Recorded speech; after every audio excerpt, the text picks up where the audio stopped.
Sometimes the thing that changes a life isn't a big idea, but a quiet way of being. We tend to look for greatness in visibility, influence, and strength. But in the scene from John's Gospel in chapter 13, the shape of greatness looks quite different. It actually looks lower.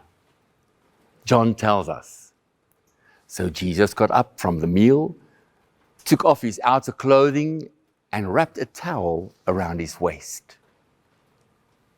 John doesn't rush it when he tells us the story. It is as if he slows down the moment for us. He says, Jesus rises, he removes, he wraps, he pours, and he washes.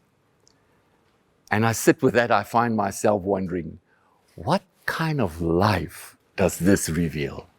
Yes, the life of Jesus, the Son of God, who moves toward people like this. I don't get the idea in the text that Jesus was pressured at all. Nothing suggests that he was embarrassed to do what he did. What I do notice is his intentional action, is that he knows what he is doing, and he chooses this posture of being a servant. Jesus, that's just who he is.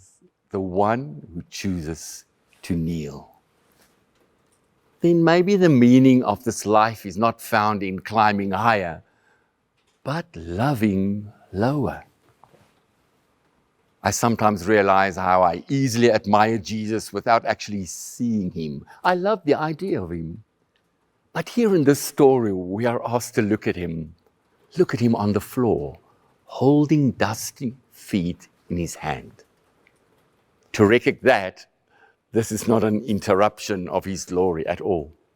It is actually a revelation of his glory. Peter doesn't understand what really is happening in this moment. Jesus says to him, "You do not realize now what I am doing, but later you will understand." Now there are these things about Jesus that only make sense over time for us. Perhaps humility is one of them. Perhaps kneeling is one of them.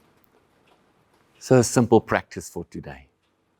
Pause once today, just when you're about to assert yourself in a meeting, in a conversation, or in a simple moment at home. Instead of stepping forward and share your opinion, try stepping lower. By listening longer, serve quietly. Serve by not trying to prove anything, simply to see what kind of life begins to take shape in you when you recognize the one who kneels.